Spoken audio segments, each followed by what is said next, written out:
One night, two heartbeats. Episode 3. He's her best friend, so she can do whatever she wants. Why should I care? Helen squeezed her lips together and hit me on the shoulder. Both of us know that it's hurting you. You care about her a lot. Would you like it if she started dating someone else? Helen flashed me a deathly gaze, and I eventually said, it's okay if she dates someone, okay. Of course, I won't like it if she dates someone. Then do something. But what should I do? Think about it. How can I know everything?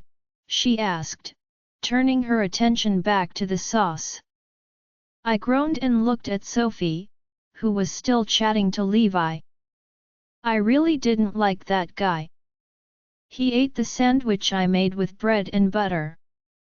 And he attempted to take my Sophie. Wait. Did I just say she was mine? Awesome.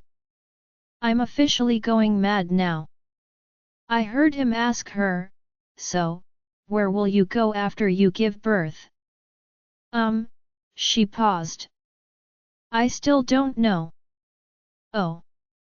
You can come to stay with me in Tampa, Sophie said with a smile. I'll see. No way am I letting her go anywhere. Helen said, dinner is ready, Sophie, cutting off her talk with Levi. She said farewell to him before ending the call. I exhaled in relief and sat down across from her. Helen put the plates of spaghetti in front of us, and I started eating right away since I was so hungry. I was thinking about what Helen had just said. What should I do? Does she even care about me? I have been mean to her. Will she kiss me back if I kiss her? No. She let me touch her, but that doesn't imply I can kiss her. Take charge.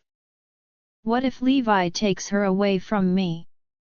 I tightened my grasp on the fork at that notion. Liam, why do you look so mad? Her words brought me back to reality. Yet. What happened? Your best friend occurred. Who the hell told him to come back? Nothing. I smiled tightly at her. Then why aren't you eating? Sure, I answered as I started eating. I could hear Helen chuckling softly behind me. I ate swiftly and quietly for the rest of supper. After I finished, I washed my dish and put it away before leaving the kitchen. Am I attempting to stay away from her? Maybe. Arg. Please assist me. I don't know why, but I thought of Nat's name. I was ready to leave when Sophie stopped me and said, are you going somewhere? Yeah. I'm going to see Nat. Do you want to come? She grinned and said yes. Yes. Just give me a minute. She raced back up the stairs. A few seconds later, she came back with her hair in a ponytail. Let's go. We went outside to my Mercedes, got in, and then I cranked the engine and sped away. Brother. I collapsed on the floor in his study in a dramatic way. Help me. He stepped back in shock, his eyes getting bigger as he realized what I had done. Why the hell are you doing this? He said. I knelt down in front of him and put my hands together. Please help me. Do something. I don't want to lose her. Don't worry, Liam, I'll marry you if you lose her. Grins help you with what? And lose who? And first of all, get up, he said. I got up with a sorrowful look on my face and wiped away the artificial tears that had formed in my eyes. Nat put his arms over his desk and leaned on it. Exactly what happened? I asked. I don't know either. He looked at me with a blank gaze, which made me laugh. Well, Sophie, she, he yawned. Are you going to say it or not? I don't want to lose Sophie, I said. Who says you're going to lose her? She has a guy best friend who keeps flirting with her. I think he likes her, and he might take her away too. Where do you want to take her? I moaned. Take her away means make her fall for him, and then she will leave me. He hummed back. What do you want me to do? Are you getting back at me for all the times I bothered you? I whimpered again in despair. He laughed and shook his head. It's funny that you're so confused for the first time. I frowned. Stop making fun of me. It's not funny at all. He laughed again. Of course. I attempted to bribe him. I'll send you on vacation with Ali if you help me. I'll pay for everything and won't bother you for a whole month. He said, bribing me won't work. I complained. Please help me. He raised his voice in anger and said, you are not telling me what you want. Get Sophie to fall in love with me. He arched an eyebrow at me and asked, what happened to the playboy now? He died a long time ago. Did you sleep with anyone while Sophie was at your house? No, I said honestly. Is that true? Yes. I clenched my teeth. I swear I didn't. He nodded. Good. I groaned and ran my fingers through my hair, wrinked my hair back. I think, I think, I am falling in love with her.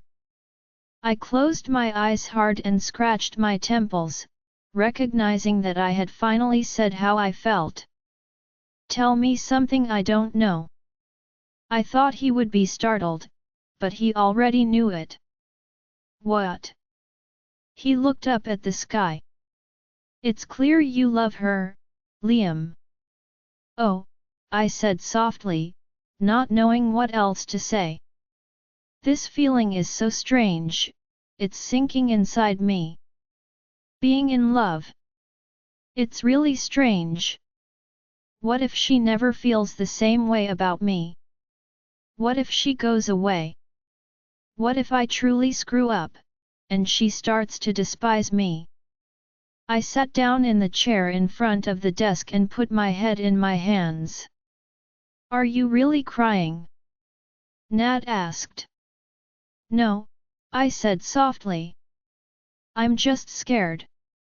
He took my head out of my hands and forced me to look at him. Don't be so scared. Trust yourself. And if she leaves you, we'll kidnap her and make her marry you, okay? I laughed and hit his hand. I'm not making her marry me or anything. He grinned and messed up my hair. Don't worry, brother.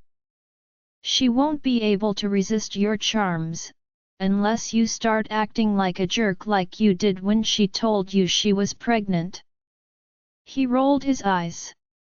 Oh, for God's sake, I freaked out. I said. You even hit me. You deserved it. Yeah, whatever. Best gifts for your loved ones. I stood up to depart, and he said. Don't be scared, brother. Just be yourself. I hugged him with a smile, which surprised him. Before he could respond, I drew back and softly kissed his cheek, which made him wrinkle up his nose in disgust. You, he wiped his cheek, yet there was a faint grin on his lips. I said farewell to him with a laugh and went. Sophie's point of view, Liam stood at the door of Ali's bedroom and asked, "Do you want to stay a little longer? I'm leaving, by the way." "No. It's fine." I said goodbye to Ali and Saffron, who were seated on the bed, and then I followed Liam out of the room. He held my hand as we walked together, and a faint grin spread across my face. He was staring ahead so happily that he didn't see me blushing. This guy made my heart race. And I wasn't unhappy. He opened the door for me, got in, and then closed it before getting in the driver's seat. "Liam," he looked at me and said, "Yes. I want ice cream," I responded with a shy smile. He grinned gently. "Of course, honey." He pulled over to the side of the road a few minutes later, and there was an ice cream truck not far away. "Which flavor?" he inquired as he took off his seatbelt. I said, "All 3 flavors in a cone: strawberry, vanilla, and chocolate." He didn't understand what I wanted. "Do they even sell that?" "Yes, they do. Just ask them." "Okay," he mumbled as he walked towards the truck, and I could hear him say it. "I don't want to be embarrassed." I shook my head and laughed at him. "He's adorable." He came back with 2 cones 2 minutes later. In one cone, strawberry ice cream, and in the other, what I asked for. He sat back down and gave me my cone, appearing shocked. "They do sell this just for you. That guy knew you." I shrugged my shoulders. "Yeah, I always buy from him. And I always buy this, and I'm the only one who asks for it, so yeah, he knows me." I licked the ice cream. "Nice," he said quietly as he took a piece of his ice cream. I inquired, "Have you come up with any names for this child?" "You are only a month pregnant, Sophie. We still have 8 months." He rolled his eyes. I made a face. "I was just thinking." "Don't worry, I'll name the child," he added casually. "No. I will name it." "You won't." "I am the father," he said. I said, "And I am the mother." "I'll name it, that's all." "No," I said in a whiny voice. "I will. I will. I will. I will. I will. I will." I turned my head towards the window and huffed furiously. "I hate you," and then she licked the ice cream a lot. He stopped talking right away and took a long breath. "Sophie," he murmured in the lowest voice he could. When I didn't answer, he softly caressed my hand. "Hey? I'm sorry." I puffed again and didn't say anything. He let out a long sigh. "Okay. You get to name the baby. Are you happy?" I looked at him with a smile. "Thanks." He grinned, but when he saw something, he laughed, and I grimaced. "What?" "There's some ice cream on your nose," he said. He went forward and cleaned it off with his thumb before I could do it myself. Then he sucked it off his thumb. Being that hot should be a sin. The heat climbed up my neck and made my cheeks crimson. He winked at me in a funny way before going back to eating his ice cream. I turned my head away from him so he couldn't see how upset I was with what he did. I didn't even glance at him again. He finished his ice cream before I did since I eat ice cream slowly. Then he cranked the motor and drove away while I was still licking my ice cream. When I asked him about the book sitting on the nightstand, he told me to finish it. I was astonished. But yet, he told me to do it right, and this time, I was happy to cooperate. Liam came out of the restroom and moved up to me when I was lying on the bed later that night. He leaned down and kissed my forehead slowly. "Good night, sweetheart." I was able to mutter, "Good night." He smiled, bent down, kissed my tummy, and then walked back to his bed, making my heart skip a beat. I can't believe I used to detest this guy. He was being a jerk to me, but he's a great guy. I think I have to agree with Saffron. I gazed at him calmly with my back to him. My heart raced, warmed, and skipped a few beats, and a beautiful feeling settled in me. I love him. Oh, no. Oh no. What? I smashed my face. I can't believe I fell in love with him. Oh God. Okay, I'm going too far now. But I love him. Stop it. Stop it. Relax. It's fine. It's okay. All of a sudden, my hands wanted to hold him fiercely. I tried to control it, but I couldn't. I simply wanted to hold him.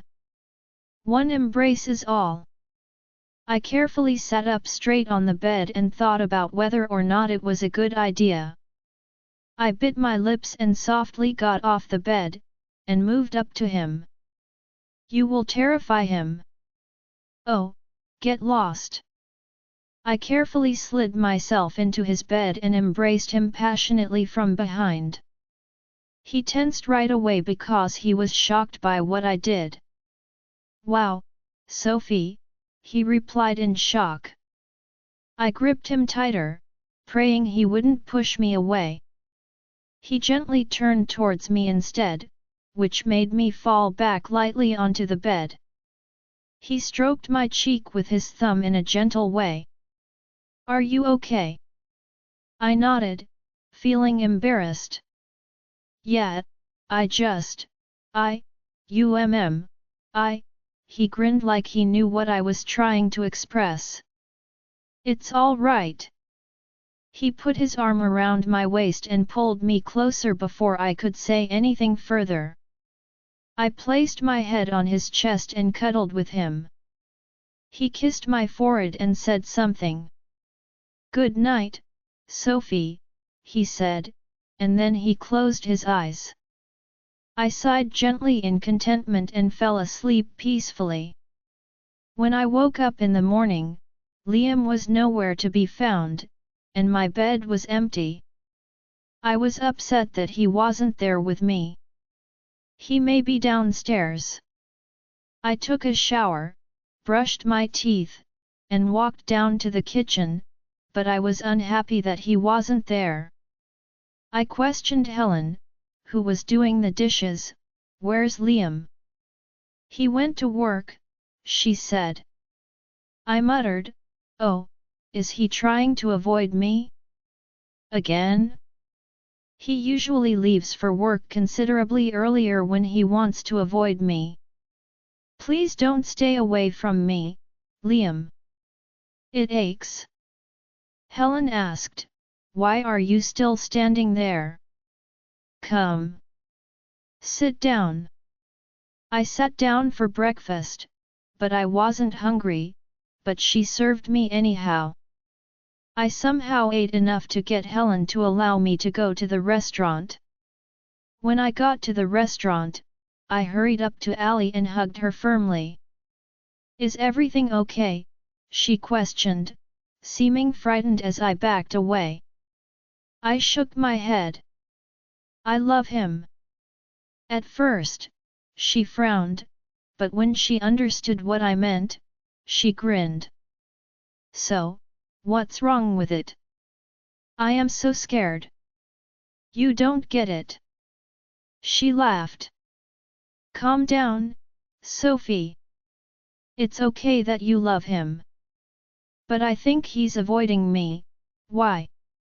I don't know, he used to leave for work much earlier than usual when he didn't want to see me, I informed her, and she started giggling. Come on, Sophie.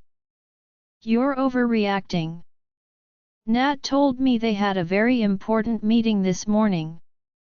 That's why he left so early, Nat left too. So I didn't need to worry? I grinned shyly. Oh, someone behind me said, Sophie. I turned around and saw Lila. Oh my god. I basically ruined all of her dreams about Liam. I thought Mom would yell at me, but instead, she hugged me and said, I am so happy for you, Sophie. She said, congratulations, and then hit me on the hand. But you could have at least told me you were seeing him. I said I was sorry. I'm sorry, I wasn't supposed to tell you. She rolled her eyes. Yeah, of course. I have to say, you are a great actor. But now I want to know everything, she said with excitement. I grinned. Of course. When I got home, I put my purse on the couch and sat down on the couch. It was late at night, and I worked a little longer, even though Ali said she would fire me if I didn't leave. I didn't see Liam all day, so I couldn't eat supper with him.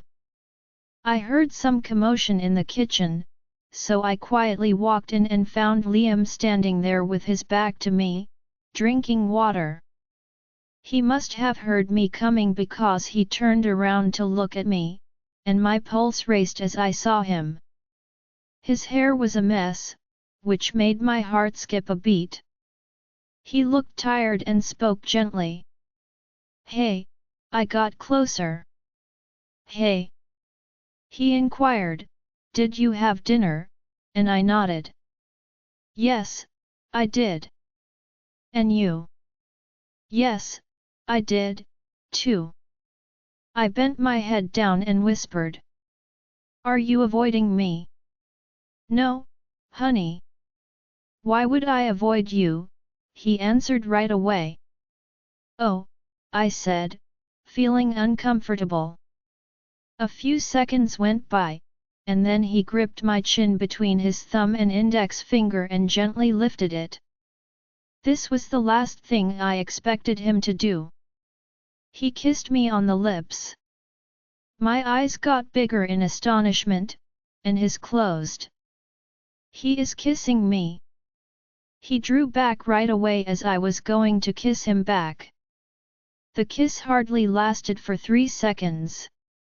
He started to yell uncomfortably.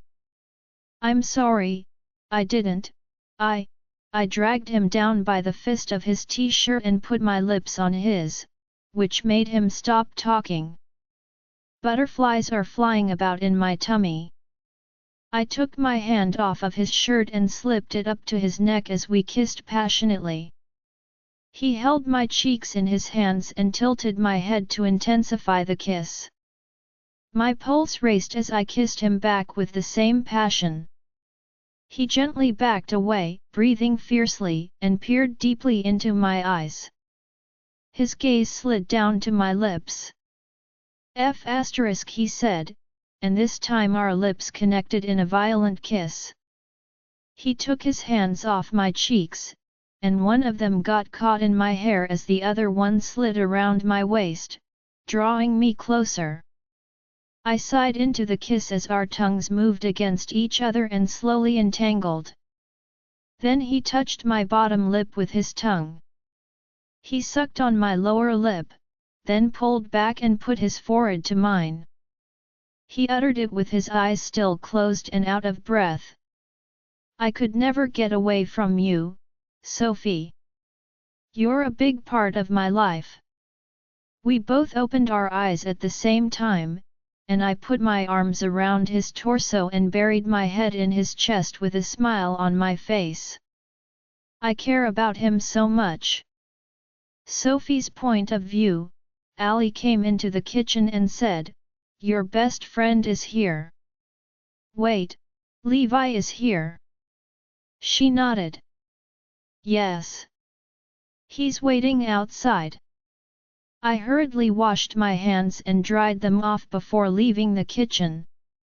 When I hurried to the booth where he was seated, he got up, and I hugged him fiercely, which caught the attention of other diners. I exclaimed, "What are you doing here?" and he kissed my forehead. He told me to sit down, and I did, across from him. "I came here because I missed you." I grinned. "I can't believe you came all the way from Tampa just to see me." "Anything for you, Sophie." He smirked, and I thought of what Liam had said. "He likes you." "No. Stop talking." I asked him, "Do you want to eat something?" and he shook his head, respectfully saying no. He spoke more quietly. "So, what does it feel like to be Liam Whitmore's fiancé?" "Well, it feels a little strange because I'm getting so much attention." After the party, my Instagram followers went up a lot. But then my eyes lit up as I realized how much I adore Liam. And. He raised his eyebrows. "Well, I fell in love with him." "What?" I love him, Levi." "I fell in love with him, and he even kissed me yesterday." I said this in a quiet voice so that no one else could hear it. He looked sad and afraid, hoping that what Liam said about him wasn't true. "Levi, why do you look so shocked?" He shook his head and looked down. "Are you happy, Sophie?" "I am very happy," I murmured, and he raised his head. "Then I guess I got late." "Why?" He said, "I like you, Sophie," and my heart sank. "I really do." I didn't know what to say. "Levi, it's fine, Sophie. I understand that you don't like me anymore because you fell in love with him." "Levi, I'm really sorry. I just never saw you that way." "I'm so sorry." "I never thought you would," he smiled sadly and said, "It's okay, Sophie. It's okay." "I'm so sorry," I muttered again. He held my hand and squeezed it softly. "Don't be sorry, Sophie. It's not your fault." Then he took my hand and kissed it. "Is this going to end our friendship?" I asked. He grinned and shook his head. "No way. We're best friends. Always." I nodded, and he stood up to leave. "Are you not going to stay?" "I just came to see you. I'm leaving tomorrow night." "Oh, you can stay." "No," he said with a laugh. "I'm not going to Liam's house because he doesn't like me."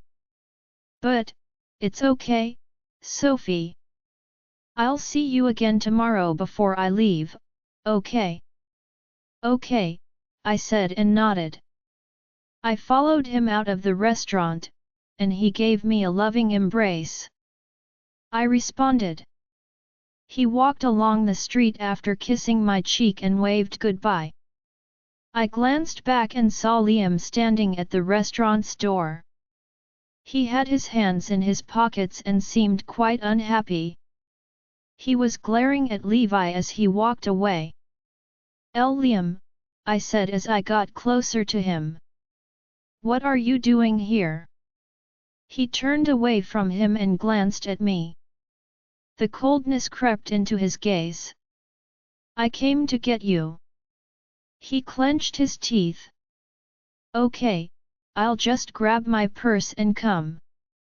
He nodded coldly in return, and I walked inside, got my purse, and said goodbye to Ali before coming back outside. I walked with Liam to his car, and when he opened the door for me, he motioned for me to get in. Then he closed the door. He drove silently towards his house, and that worried me.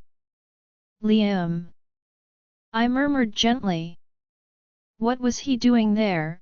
He yelled. Who? I said in a naive way. Not a good question. Levi. He almost spat out his name. What was he doing there, Sophie? He just came to see me. And I anxiously messed with my fingers and looked down. He told me that, he likes me. Liam's jaw tightened as his hold on the driving wheel got stronger. What did you say? I rejected him. I couldn't declare that I love you, so I turned him down. Why? My mouth opened a little. Why do you want to know? I didn't feel the same way he did, that's all. What did he do? He said, it's fine. He didn't say anything else, and his brows came together as if he were thinking. I didn't say anything either, and for the remainder of the journey, the only sound was the motor of the automobile. He parked the car in front of the home, and after looking at him for a long time, I got out and went inside. I said hello to Helen and then went up to his room. As I was going to put my purse away and close the door, it opened behind me and slammed shut. Liam grabbed my arm, turned me around, and pressed his lips against mine, cupping my cheeks. I was shocked by what he did, and my purse fell from my grasp. I gasped quietly, and he kissed me more deeply, with such passion, desire, and wrath that it made my toes curl in ecstasy. My legs gave way, and I held on to his biceps for strength as I kissed him back. He pushed me back with his lips still on mine, and we kept going till my legs reached the bed. Then he pushed me gently, and I fell back on the bed with him on top of me. He kissed my lips and then my jaw, and then he kissed my neck, which made me gasp. My fingers got stuck in his hair. He suddenly halted at the base of my neck and buried his head in the crook of my neck, breathing deeply. He muttered huskily into my ear, "You're mine, Sophie. I won't let him take you away from me." I muttered back, "No one's taking me away from you, Liam," to attempt to calm him down. He raised his head, his pupils got bigger, and he put his forehead on mine. "Please don't ever leave me. I won't make it. I'll break." His comments made my stomach flip, and my heart expanded with love for him. I ran my hand across his cheek. "I will never leave you, Liam. Promise," he muttered against my lips. "Promise." He kissed me tenderly and carefully this time, with his lips back on mine. I ran my hands over his back and felt his muscles move under my fingertips. This time, he pulled back too quickly. "I was wondering if you would like to go on a date with me." "A date?" He nodded, but he was uneasy.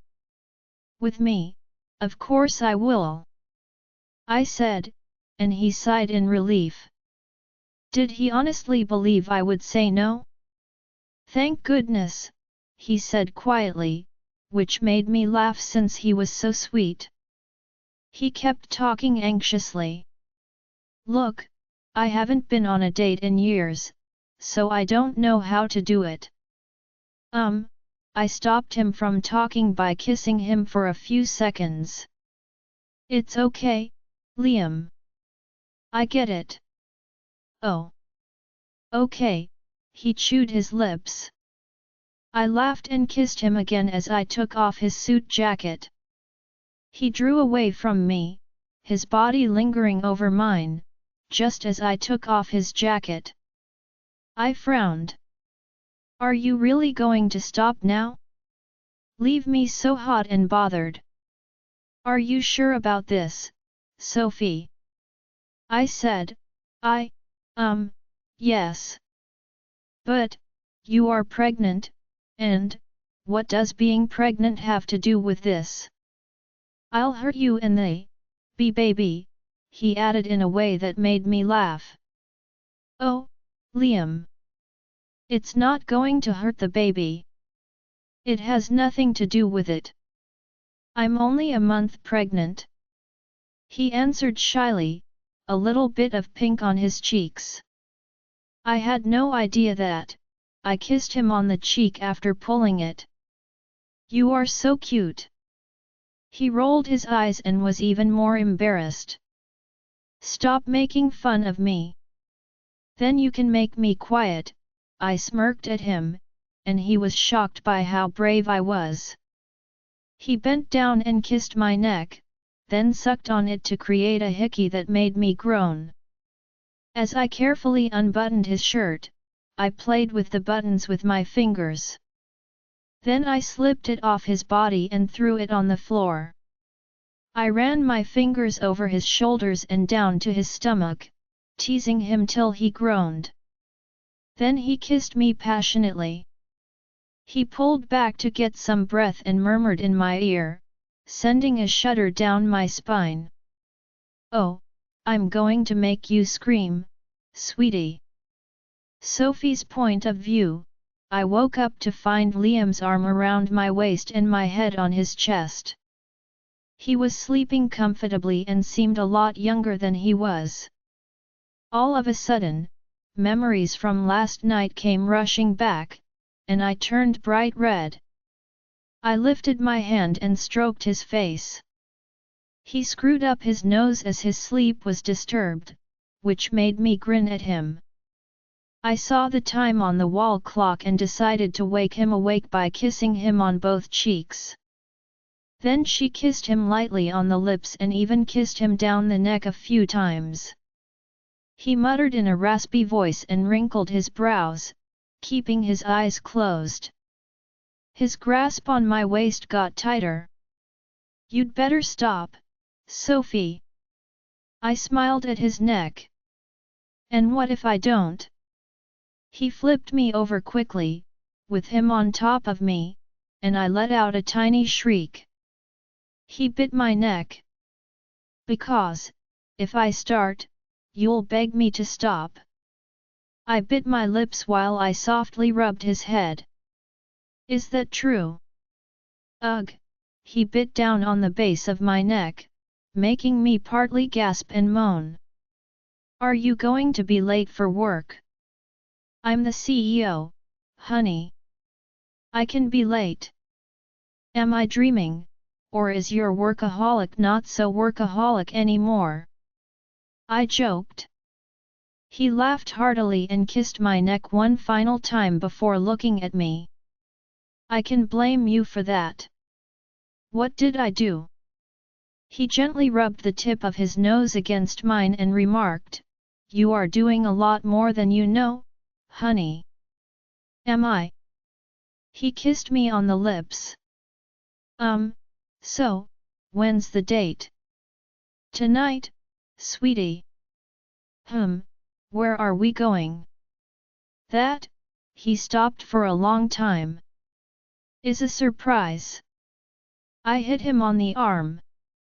Tell me. I'll have to dress accordingly. Wear something comfortable. That's all. Okay, his phone rang, and he groaned as he slid off of me to answer it. Yes. He got up immediately away, his eyes wide open, and worried. Yes. Yes. Yes. I'm coming. He stopped for a moment and then spoke. Stop threatening me, brother. I'm coming. Don't start the meeting without me. I laughed when I saw that he was late for a crucial meeting. He frowned at me, which made me laugh even more. He hung up the phone and kissed my lips. It's your fault I forgot about the meeting. Before I could respond, he ran to the toilet. I hugged Ali from behind as soon as I walked into the kitchen and said, he asked me out on a date. Oh my god! Ali said when I took my arms away from her. When? Tonight. We both yelled with excitement and gave each other a high five. We looked at each other awkwardly, and the other workers looked at us strangely. We calmed down our enthusiasm. What else happened? Ali inquired in a low voice. I bit my lips and turned red. Well, you know, she got it as her eyes became bigger. I need the details. I shook my head and made fun of her. Nope. I'm not telling you anything. She complained. Please. But her face twisted in pain as she understood something. Let it go. He's like a brother to me, and I don't want to know the details. Oh, I smiled wickedly. Now, I really want to tell you all about it. No. Ali screamed, covering her ears with her hands, and ran away from me as I pursued her around. I put out a dress in front of Helen, who was sitting on the side of the bed, and asked, What do you think of this one? She shook her head. I thought it would be a good idea to ask Helen what outfit I should wear. I shouldn't have informed her out of the blue that he was taking me out on a date since she dropped the plate in astonishment. And this one? I held out another frock, and she shook her head again, which made me angry. I can't pick out a dress because he's coming to get me in half an hour. I complained. Helen stood up. Let me see, she said, and then she looked through my closet and selected a simple white dress with bell sleeves. Why aren't you wearing this one? I don't want to because I wore that on a date with my ex-fiancé. She put one hand on her waist. Who cares if you wore it before? It's pretty. Wear it again tonight. The next time you wear it, you'll remember it as the dress you wore on your first date with Liam. I smiled at what she said and grabbed the garment from her. Thanks. I ran into the restroom to get ready. I put on the least amount of makeup and let my hair down over my shoulder. When Liam walked in, he didn't even look at me or say anything. I'll just need 10 minutes, he said before going into the restroom. He stated he came out 10 minutes later wearing a simple black t-shirt with full sleeves and light blue pants. He looked attractive since he had shaved his face clean. He took his time looking me over and smiling sweetly. Then he lifted my hand and kissed my knuckles for a long time. Sweetheart, you look great. I told Liam, you look good, too, and he kissed my forehead. Thanks. Let's go. He took my hand and led me out of the room and down the stairs. Liam escorted me to his car and opened the door for me. I waved farewell to Helen. I thanked him, climbed in, and he drove away in the driver's seat. I remarked, You do know this looks scary? There's not a single person here. Liam took my hand and led me up the narrow path to the hill. There are usually a lot of people here, but I wanted us to have some privacy, so I made sure no one came today. How did you even do that? He shrugged his shoulders. Don't worry, I have my ways. We walked for 5 minutes till we got to a clearing where everything was ready for a picnic. A bed sheet was stretched out on the ground. This is so beautiful, I said as I looked about in admiration. He grinned with pleasure. I'm happy you liked it. I gave him a kiss on the cheek. Thanks. It's great. He told me to sit down, so I took off my sandals and sat down. Then I picked up a chocolate-covered strawberry and ate it. He sat down next to me and fed me a strawberry as I finished the first one.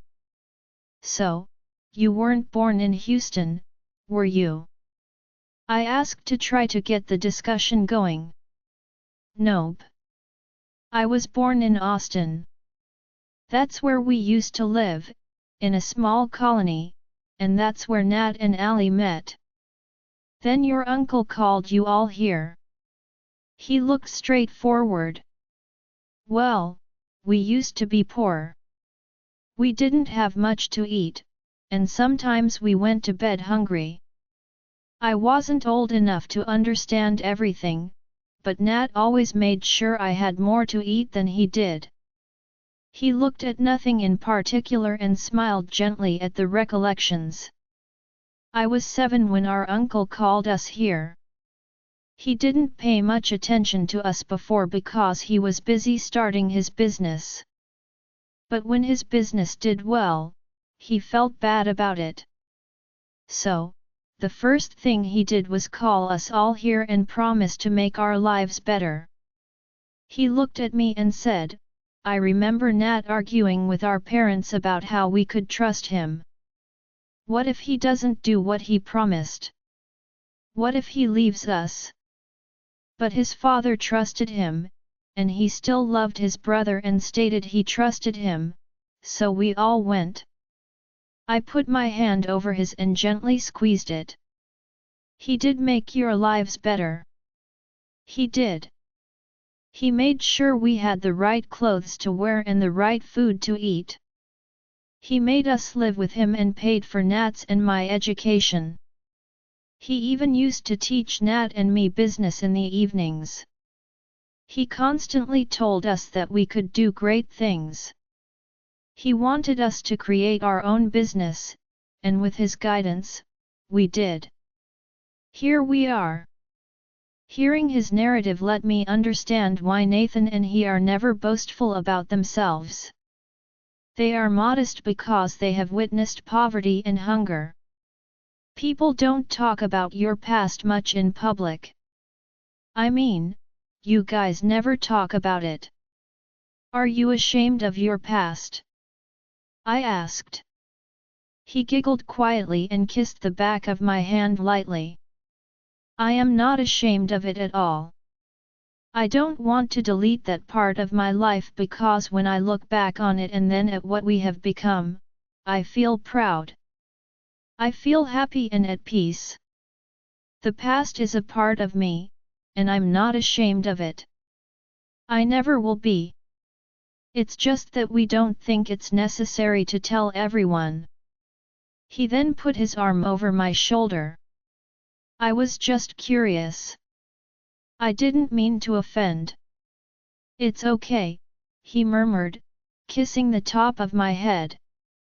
You can ask me anything. He let go of my shoulder and moved his hand down to my stomach, where he softly massaged circles over it. I tilted my head and observed him. My eyes sparkled with love for him. He bent down and kissed me, which made me stop breathing. We kissed slowly and passionately, and his other hand rested softly on my face as his tongue sought access, which I gladly provided. After a few seconds, when his tongue had made me breathless, he pulled his lips away from mine. I put my head on his shoulder to relax as I attempted to regain my breath. Do you remember your parents? He inquired in a quiet voice. No. I never saw them, and I don't know their name. I was told that my mother died during birth, and no one knows where my parents are. I'm sorry, he said in a low voice. It's okay, I think I found a family already. I smiled at him, and he smiled back and kissed my lips. I'm sorry for how I acted when you told me you were pregnant, Sophie. It must have really hurt you because you went through something similar with Blake. I kissed him, and he was surprised. He kissed me back. You know you talk nonsense, I responded, drawing back and making him laugh. I already told you I forgave you. Stop saying you're sorry. Got it. I touched him on the chest. Better. He leaned back and pulled me with him as he lay down on the ground, putting my head on his chest and wrapping his arm around my waist. My hand was on his chest as we looked up at the sky in silence. Liam's point of view, this week has been the best of my life. Every day is thrilling when you're in love. I took her out on a couple more occasions and gave her all the love and care I could. Every night, we made love, and every morning, I woke up with her in my arms. But I still had to tell them how I felt. And I was still being a coward about it. I was still too terrified to say I loved her. I want her to adore me, too. Maybe she does, maybe. I let out a sigh. I care for her. More than I could ever fathom. Liam. Nat's strong voice brought me back to reality, and I looked around and saw that we were in the middle of an important meeting. Everyone in the conference room was looking at me in shock. Yes.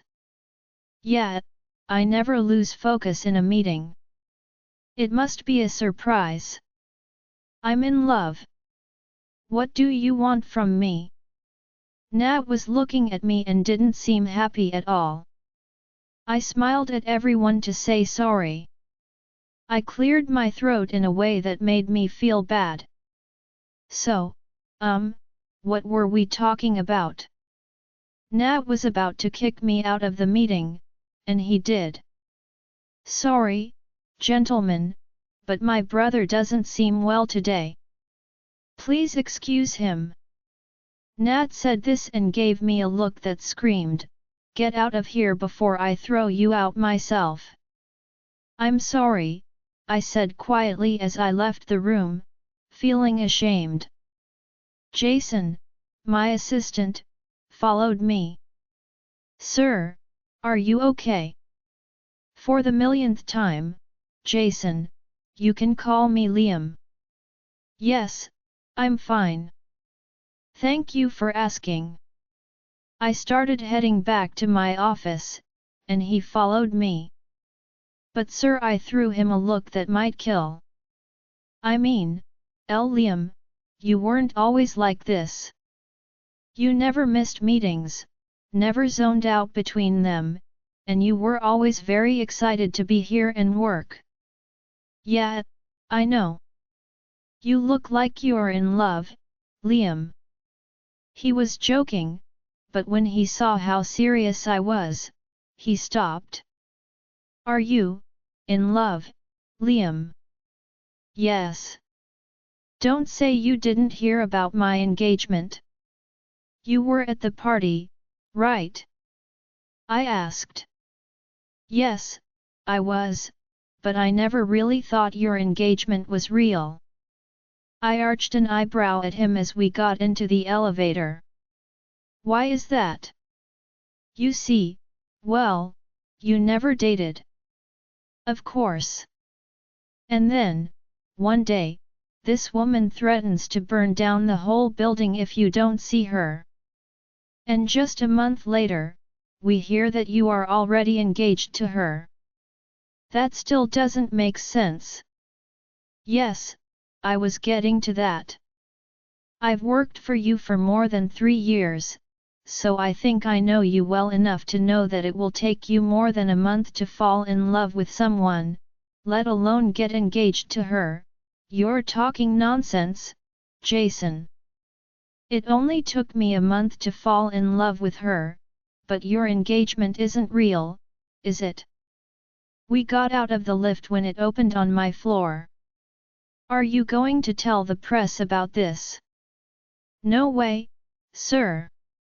I would never do that. You better, and it was Blake Theo who spread the rumor that you were engaged. Since I know you two are rivals, I thought your engagement was fake. He went on to prove his argument. I went into my office. Yes. The engagement is fake, but I really do love her. What made you love her? I sat down in my chair and leaned back. Jason, are you interviewing me? Oh, no, no. I'm just really curious, and I've been wanting to ask you all this for a long time. I just never had the time. I'm sorry if you don't want to tell me. He went on and on. Calm down, and it's okay. You can sit down. I pointed to the chair in front of my desk, and he slowly sat down. To be honest, I don't know why I fell for her. At first, she made me hate her and almost ruined my library, but then I don't know why I started to care for her. If she was sad, I was sad too. Her smiles and happiness made me happy, too. And over time, I became afraid of losing her. Nat told me I was falling in love with her, and I was, but I didn't want to admit it. That is until I saw her with her closest friend, who embraced her and even kissed her cheeks, which made me very angry. I kept going. I know I love her, and I'm too scared to let her go. Ever. I saw that Jason's head was bent down, and he looked like he was typing on his phone when I was done. I questioned Jason sternly, "What are you typing on your phone?" He was surprised and put his phone down, giving me a guilty look. "Why the hell are you writing what I'm saying?" I tightened my teeth. He put his hands up to protect himself, and his eyes got bigger. "I'm sorry, sir. I'm sorry. It's not what you think." "Then what is it?" This, show me your phone," I said, and he stood still. "Right now." He gave me his phone with quivering hands, and I frowned when I saw how he had written down what we talked about. "Why are you writing this down as a story?" I handed him his phone back and asked him why. "Sir, I was actually writing a romance story. I was thinking about writing a romance story, and I thought I could get some ideas from your love story." "So you're really writing down my story?" "Just an idea, sir. I love to write, and when Ms. Spencer came into your office that day, it gave me an idea. But I still can't decide what to write about why she came here," he said. "I chose to help her since I love books. To tell me that she's having my baby." His eyes brightened up. "That's a great idea." "Thanks, sir." "I was telling you the truth," I said in a serious voice. "Yes, she is." "What? You mean, she is pregnant with your child?" "Oh my goodness," he said, putting his hand over his mouth in shock. He soon added when he saw that I was serious. "Of course, I'm not telling anyone. And congratulations." Thanks. Thanks for telling me all this.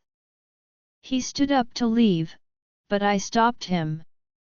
What do you call it? Your story. He seemed happy to talk about it. Somebody to love is the name of it. And why? Because you were just a playboy and never dated, he said, clearing his throat.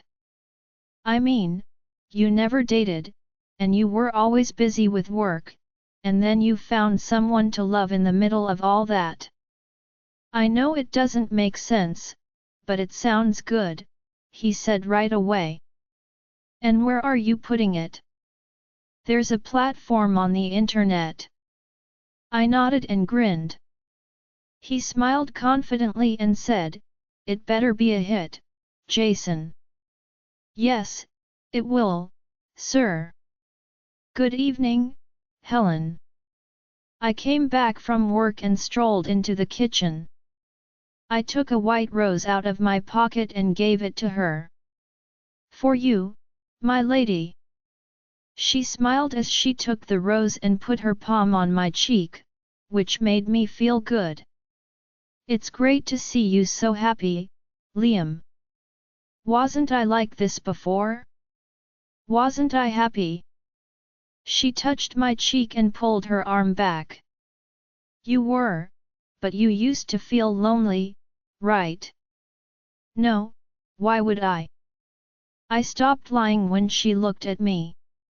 Okay, maybe, yes, and it really hurt me to see you like that, but now look at you, you're almost dancing around the house. I'm so happy for you. I gave her a quick kiss on the forehead. Thank you, Helen, for everything.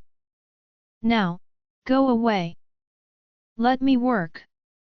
She went back to work as I exited the kitchen. I changed my clothes and headed to my study because Sophie hadn't come home from the restaurant yet. I smiled when I saw that the book Sophie was reading was back on the shelf where it belonged. I sat down in my chair, took out the nursery design, and made some adjustments to it. I have no clue when I fell asleep while working on it.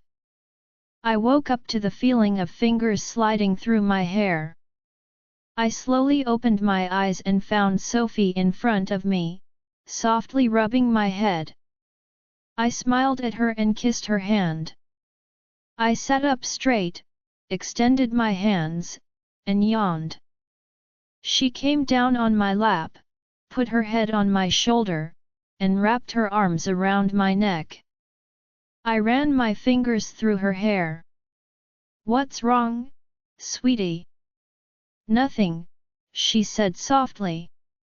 Very nice try at lying. I rolled my eyes. Now, tell me what's wrong. I talked, but she didn't say anything.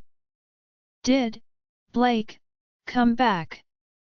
She didn't say anything for a few seconds before shaking her head. Sophie, please tell me what's wrong. She held me tighter and said, I will tell you, Liam. Not right now. Is it about the baby? Is something wrong with it? No, she raised her head and looked at me, putting her hand on her stomach. Don't worry. It's okay. Then what's the problem? She didn't answer, instead, she pressed her lips against mine, which made me quiet. I kissed her back gently. The kiss ended too abruptly, which made me sad. She smiled at me and said, shall we have dinner now? Sure, I said, although I wasn't sure she was all right. From the point of view of the third person, Liam kissed Sophie's forehead and stayed there for a while. If something happens, call me, okay? Sophie shook her head in agreement, and he kissed her on the lips before going to work.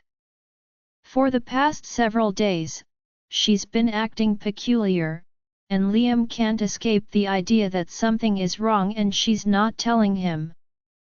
He even told her not to go to work for a few days, but she said no since she gets bored at home. He couldn't stop thinking about Sophie and what may be wrong all the way to work. Either she's not feeling well since she's pregnant, or that jerk Blake came back, and she won't tell him. He has made up his mind to tell her how he feels tonight. He will tell her how much he loves her. He was apprehensive about it, but maybe she would tell him what was wrong then. He parked his car, got out, and proceeded inside the building. People greeted him, and he smiled and nodded to each one. Jason greeted him at the registration desk and handed him a file. "Liam, your brother wants you to sign this. It's really important." Liam nodded, quickly looked over the page, signed his name at the bottom, and then got into the lift with Jason next to him. "Are you okay, sir?" Jason said after clearing his voice. "Yes, Jason," Liam said with a big sigh. "What do you want to know?" "You look like you're worried about something." "Sophie looks worried about something, but she won't tell me what it is." "Oh," Jason said, "maybe she's thinking about telling you how she feels and is scared." "No." Liam thought about something else and said again, his jaw tightening. "Call Blake Theo's office. I want to talk to him."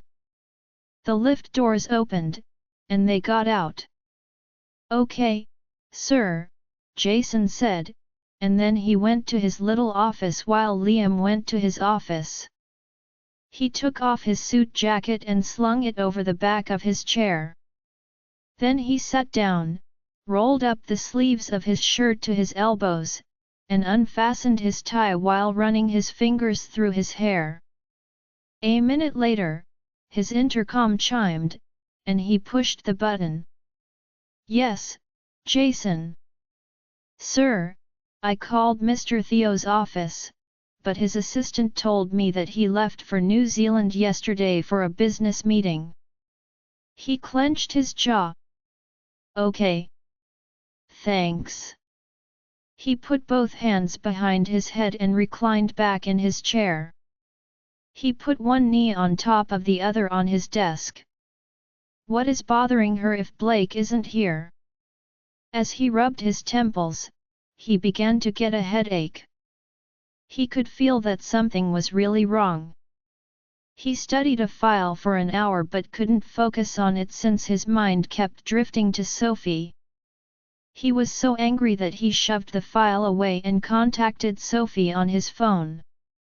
It was turned off. He started to become nervous and called Helen right away. She picked up a few rings later. "Yes, Liam." "Where is Sophie?" "She left for work about an hour ago." "Okay." He hung up and dialed Ali next. "Ali, is Sophie with you?" "No, she didn't show up today. I was phoning her, but her phone was off. I was just going to call you." "Liam. Where is she?" "I'll tell you later, Ali." "Okay. Just let me know if she comes." He threw his phone down on the desk after hanging up. "Where the hell are you, Sophie?" He attempted to contact her again, but it didn't work. Instead, he called Jason and asked him to find Sophie's phone.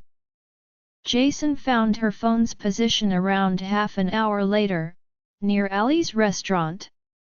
That's all there was to it. He told Jason to go, and his phone buzzed, and a notice went off. When he opened it, he saw a message from an unknown number. Not many people know his cell phone number. He opened the message, and his face turned white when he read it. "Liam, I don't think I can keep doing this with you. It's too much for me. I'm sorry, but I'm going. Thank you for everything you did for me, but now I'm leaving. See you later. Sophie, for a minute, he couldn't move, talk, think, or even breathe. He was stuck in place. She left him. He gripped the phone tighter and tighter as the message played over and over in his brain. He slammed the phone against the wall, where it broke into pieces. He pondered, after all the love I gave her, she left me? Did she never feel anything for me? Was everything a lie? He thought about every moment he spent with her, her smile, her voice, her face, her touches, her kisses, her embraces, and her words. No, this can't be right. He made a fist with his hand and clenched and unclenched it, hoping to calm the tempest inside him.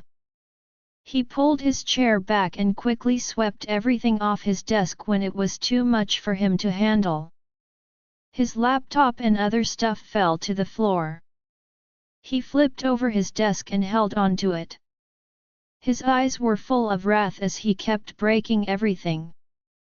Jason heard the ruckus and walked in. When he saw the state of the office, his mouth fell. Liam is a highly organized guy who likes everything to be in its place all the time. He never gets upset, not like this. Jason realized something had caused him to go crazy when he saw him like this. He wasn't sure what to do, so he contacted Nathan.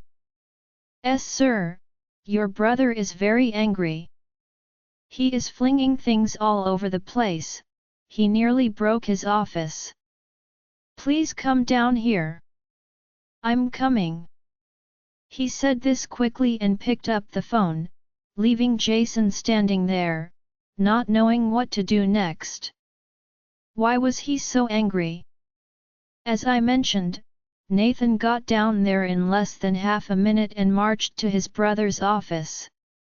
He was shocked to see him like that. He cried, "Liam, what the hell is wrong with you?"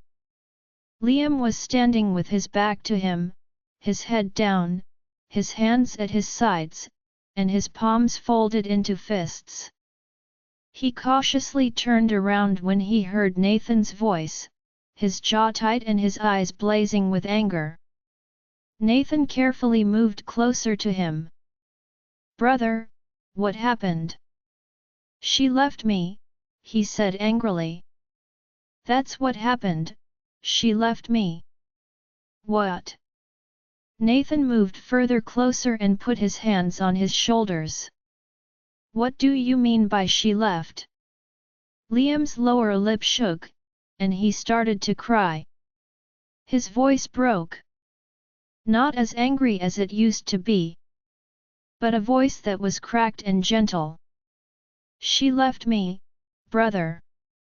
He embraced Nathan closely as he cried and put his head on his brother's shoulder. Nathan's heart sank when he saw him like way, and he embraced him back. "She left me, brother," he cried. "She said she would never, but she left me. She left me." Nathan didn't know what to say to comfort his brother since he was wondering why she would abandon him when she loved him. His tears soaked Nathan's shirt as he wailed, "I loved her. I was happy. I fell in love with her. I finally found someone to love, and then she left me. She promised she wouldn't." Nathan pushed back and grasped his shoulders tightly. "Listen to me, brother." Liam had his head down and was crying. He wouldn't listen to Nathan. His legs shook, and he sank to his knees, cradling his head in his hands, which broke Nathan's heart even more.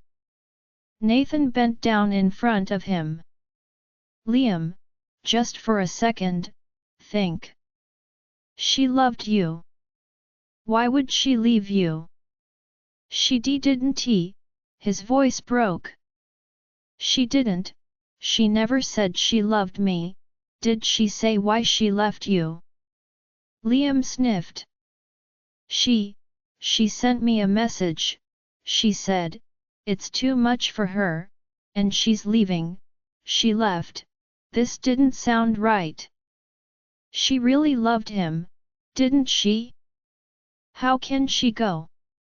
And why? Nathan grabbed Liam's arm and pulled him up and over to the sofa, which was lucky since he didn't break it. He forced him to sit on the couch, and Nathan kept crying while he got out his phone and called Allie. Allie, he spoke right away when she picked up. Can you come to our office right now? What happened? Please, just come here, okay, I'm on my way. Liam put his head on Nathan's shoulder and cried as Nathan wrapped his arm over Liam's shoulder to comfort him. When Allie got to the building, Nathan directed her to go to the 40th floor. It had been 20 minutes. When they got to that floor, Jason led her to Liam's office, and she gasped when she saw how messy it was. Nathan put his finger over his lips to tell her to stay quiet since Liam had fallen asleep with his head on Nathan's shoulder. He had streaks of tears on his cheeks, a scowl on his brow, and he continued murmuring Sophie's name in his sleep. Allie sat down next to Nathan, worried about what was going on. Nat, she said softly. What's wrong with him and Sophie? She seemed to have vanished. Do you know where she is? Liam got her message earlier, he whispered back and told her everything, even calling Jason in to tell them how worried Liam was about her. After he was done talking, Allie spoke right away with confidence. She would never leave him, Nat. She loved him. She would never do that. I believe her. Nathan looked at his brother and kissed him lightly on the head. Where is she now? And what did that message mean? She is in danger no matter where she is, Allie said, horror growing inside her. Sophie, Liam muttered, still asleep, as a tear fell from his eye. Nathan's jaw tightened and he gritted his teeth. I swear, Allie, if she did it on purpose, I won't spare her. I don't care if she is your friend. And I swear, Nat, she didn't do it on purpose. Someone is behind this. Someone either made her do it or she has been kidnapped, Allie said, praying Sophie was well. Why would someone want to kidnap her? Who doesn't like her? And why? Third person's point of view, so, she didn't, leave me. Liam leaned against the desk, which he had tidied up himself because he knew he had created a mess. His eyes were swollen, and his nose was red from sobbing, but he had stopped. Trust me, Liam. She loves you, Allie said, and Liam's heart skipped a beat when he heard that. Saffron had come to join Allie and Nathan by now, and they were all worried about Sophie. Liam ran his fingers over his face. Then where is she? Nathan replied, do you have any ideas? Liam was going to say no because Blake wasn't even there, but then he realized something. Levi? Nathan asked. Levi? Who is he? Her best friend, Allie said, which made Nathan grimace. Don't you want to be her best friend? Allie rolled her eyes. Yes, I am. But he is her best friend from childhood. She asked Liam. But why Levi? He's her best friend and doesn't mean any harm. Why would he hurt her? He likes her. He told her recently, but she turned him down. Maybe, just maybe, he might have kidnapped her, Liam said. Jason! Liam yelled, and Jason came sprinting in right away. Yes, sir. Get me Levi Harry's phone number. He lives in Tampa, Florida. I need it right away. Okay, sir. He said, and then he ran out again to work on it. He perched on the edge of his desk and stroked his temples. All he could think about was Sophie and where she was. Saffron whispered to Allie, "Mama, I'm hungry."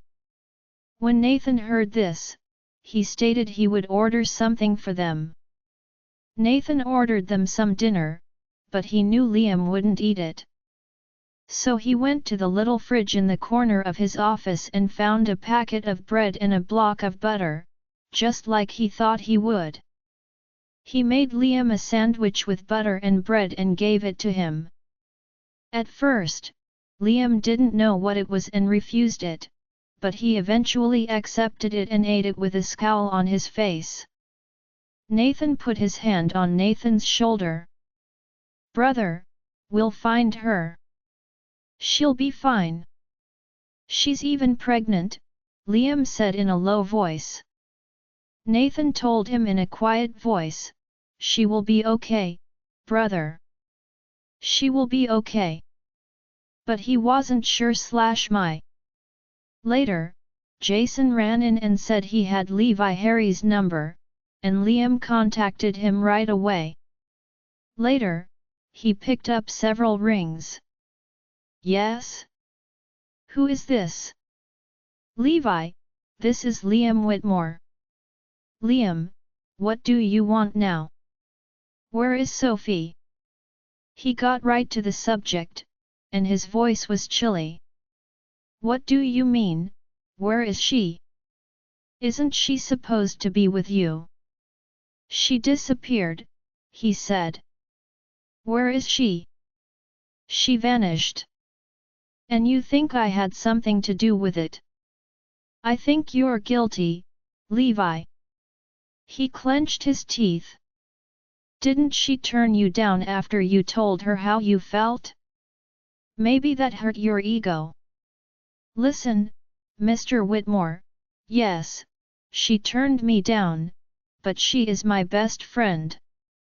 I've known her since I was a baby. I would never hurt her. Never. You need to find her soon, she needs to be safe." Liam's face was blank, he never thought this would happen. He cleared his throat in a way that made him feel bad. "I'm sorry. I didn't mean to be rude." Levi let out a sigh. "I'm sorry too, but please, find her, Liam." "I will," he said, and then he hung up. Jason was the first to inquire.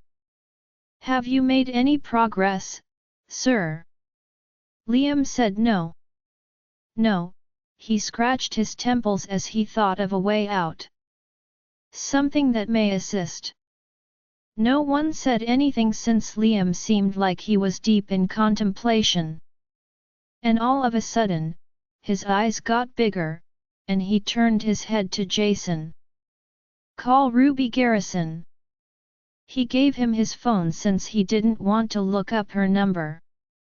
Nathan said, "What? Why him?" "Jason, just call him. Now." Jason quickly nodded and looked for his contact. "Why are you calling him? What does he have to do with all of this?" "He lives in New Zealand, for God's sake," Nathan said. "Yes, brother. He lives in New Zealand, which is where Blake is. He can help. You can't just call him up and ask for help." "He's a friend," Liam said. "I know him. He will help." "Sir." Jason gave the phone back to Jason after calling Ruby. Liam waited patiently for him to answer the phone, which he did after a few rings. Hey, Liam. How's it going, buddy? Liam sighed as he heard his voice. Ruby, I need a favor. A favor? What can I do to help? She's missing, my fiancé. Oh, I see, just keep an eye on Blake Theo. He's only in Sydney, and I'm sure she's with him. Blake Theo, I just had a meeting with him a few hours ago. Yes, please, Ruby. Sure, buddy. I'll keep an eye on him and let you know if I see anything strange. What are you going to do? I'm going to New Zealand. I'll see you there. Thanks. No problem. See you soon. The phone was terminated. Have you lost your mind? You're going to New Zealand. What if she isn't there? What if Blake isn't guilty? Nathan asked him. Yes, brother. Blake is guilty. Who else would take her? Nathan said firmly, I'm coming with you. Ali said, I'm coming too. Me too, Saffron said. No one is coming with me. I am going alone. Like hell, I will let you, Nathan said. Brother, I am going with you, Liam. That's it. If not, you aren't going. Liam grumbled loudly. Fine. Let's go on a picnic to New Zealand. There's a kid in here. Ali yelled at Saffron. Liam said, sorry. Jason, tell them to get the jet ready, Liam said. Jason went out to do what Liam said. We are going to New Zealand. She had a headache when she gently opened her eyes. The light in the room was too strong for her. She rubbed her temples and eventually sat up straight. Her brows knitted together in perplexity. This room doesn't belong to Liam. Where is she? She threw the blankets off her body and got up, gazing around in a panic. She looked at the glass door that led to the little balcony. She hurried towards it, but it was locked. Looking through it, she saw one thing that was true. She isn't in Houston since Houston doesn't have a Sydney Opera House. What the hell? She thought. What is she doing in New Zealand? Where is Liam? When she heard the door to the room open, her heart started to race. Her hand was covering her belly without her knowing it. She didn't know what to do, so she simply stood there like a statue. When the door opened, her face turned pale. Sophie! You're finally here! She cried, what does all this mean, Blake? Blake grinned and moved closer to her. I told you I would be with you soon. And here you are. Sophie remembered the talks they had a few days before he showed up outside the restaurant. She didn't inform Liam since she didn't want to worry him. Let me go, Blake. He made a clicking sound with his tongue. Not so easily. Liam must already be looking for me. Do you think you can get away with this? He casually sat down on the side of the bed. Is he? Is he looking for you? Or is he too busy hating you? Why will he hate me? Well, you see, he got a short message from you saying you were leaving him. Sophie couldn't believe what she heard. What? Blake shook his head in a mocking way. Liam is so sad. Sophie's heart sank. She told him she wouldn't leave him, so now he must assume she did for some dumb reason. She started to cry. No. She has to see him. Blake got up and walked up to her. Now that you're finally here, let's talk about what I want. Sophie swallowed hard to keep from crying. Blake, why are you doing this? What do you want from me? I was getting there. I just want you, Sophie. That's all. I tried to ask you nicely before, but you said no, so I had to do it this way. No. I love Liam. I will never leave a gem for you. Blake put one hand on either side of her head, blocking her from getting to the entrance to the balcony. He got closer. Quit being stubborn, Sophie. You will give in to me. I will never give in to you. He clenched his teeth. I want you, Sophie. I won't stop until I get you to give in to me. Then keep trying for the rest of your life, she said angrily. Is all this anger because you lost your child 8 years ago? I loved that child more than you can imagine. I wanted it, and I was happy to have it. But you ruined my dream in seconds. It was a mistake, he snarled. If you had felt bad about it, Blake, and even said a small sorry, I would have forgiven you, but you didn't. You never cared about me. A tear came from her eye. I regret it now. I don't care now. Go F** yourself. Blake held her jaw securely. What's he got that I don't? A heart, she said with a hiss. And you, Blake Theo, are a monster. He grinned as he stared down at her belly. I'll show you how bad I am. I swear, Blake, if anything happens to this child, I will kill myself along with it. I swear. Dare you to touch it? She said, her eyes filling with tears. Blake's expression went blank. Sophie was what he desired. He will lose her if something happens to her that he can't pay for. He didn't say anything else and just turned around and went out of the room, slamming the door behind him. Sophie collapsed to the floor and cried. Third person's point of view, Sophie pulled her legs closer to her and hugged her body, resting her chin on her knees and her back against the headboard of the bed. At least he didn't put her in a warehouse or anything. She could see outside from here, but she couldn't ask for aid because the door was shut, and she knew they were on a very high floor. It looks like a penthouse, yet it's not a hotel. She felt quite weak because she hadn't eaten anything and had sobbed a lot. Blake brought her food, but she wouldn't eat it, which made him upset, so he took it away. She wanted Liam back. She missed his embraces, kisses, touches, words, and reassuring grin. All of it. She really wanted to be in his arms.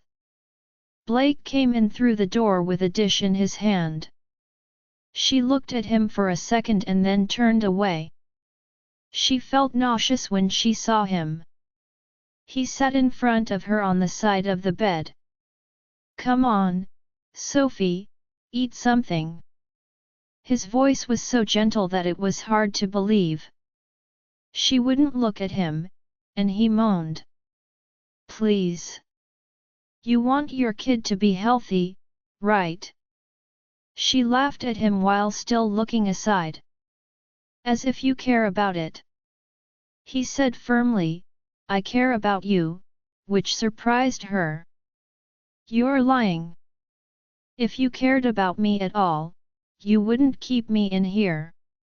It's just to keep you from running away. How nice of you, she murmured with a hint of sarcasm as she finally looked at him. His face didn't appear malevolent, instead, it had softened and he looked pained. I do care about you, Sophie, he said again, looking her in the eye. But you keep running away from me. It drives me crazy, especially since you are engaged to Liam Whitmore of all people. Why do you hate him so much? As if he doesn't hate me as much as I hate him. He rolled his eyes. She said, Liam will find me. He will find me, Blake, and then he won't spare you. He's too busy hating you for leaving him, Sophie.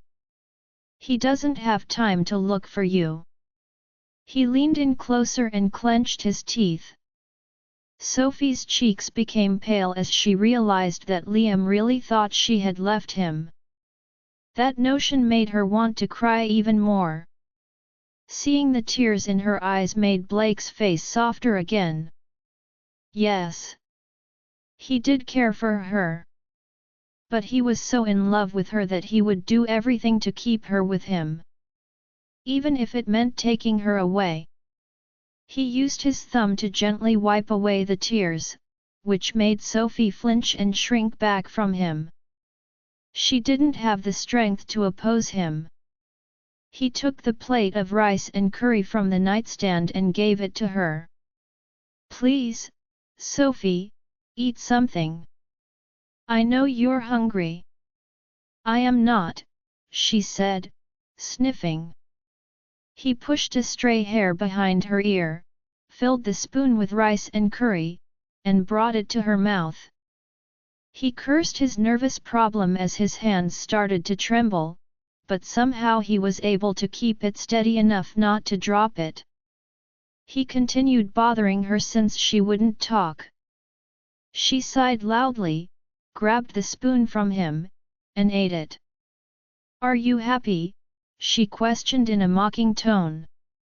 He grinned. Very. She rolled her eyes and ate the remainder of the meal, even though she was quite hungry. She huffed and put the dish down on the bed. He grabbed it up and got up to go, but not before kissing her forehead softly and saying good night, leaving her alone again. Liam was lost in contemplation as he looked out the window at the clouds going past.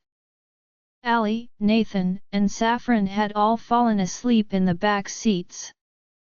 Jason, who had insisted on going with them, was awake and sat down next to Liam, who was lost in contemplation. Sir, he said. Liam looked at him. Liam. He corrected him, and he nodded in accord. Liam asked him, Are you still writing your story? Jason was astonished since he didn't think Liam would ask that. Yes, I am. Liam let out a sigh. Jason, can you promise me something? Yes. Of course. He said right away. Liam looked down. If this doesn't end well, can you promise us a happy ending in your story? Liam's voice trembled at the end, and he felt a lump in his throat. Why are you being so hopeless, Liam? I'm just saying it's possible, he said in a low voice. Please promise me this. Yes. Your story will end happily. In real life and in my story. Please don't give up hope. Thank you, Liam said softly as he looked out the window again. As Liam was leaving Ruby Garrison's office after talking to him about Blake, he got a call from a number he didn't know. Liam Whitmore here, he stated in a chilly voice. Ah, Liam. Blake's voice on the other end made Liam's jaw clench and his grasp on the phone tighten. Blake, he said. Where is she? He laughed in a dark way. You aren't beating around the bush, are you? He said, "You must really love her to come all the way to New Zealand." "I swear, Blake, aha. Let me talk first before you start threatening to kill me and all that." He said this in a calm voice, with a hint of humor. Is this person real? Liam thought. So, Sophie is who you want to find. I know where she is. I mean, I know where she is because I took her. Anyway, I'm sending you an address. If you want to see her, you should go there. Liam's mouth opened a little. Are you drunk or do you really not know what you're talking about? You're just telling me where you are. Blake clicked his tongue. Yes, just like that. But there's one thing, come alone. It's smart of you to get help from Ruby Garrison, but now you need to come alone. I can see everything you do, Liam. I can see where you go and who you meet. Be careful what you do next. If I see anyone other than you walking to this address, you might not see your precious fiancé again. Tell me the address. You're not very patient, are you?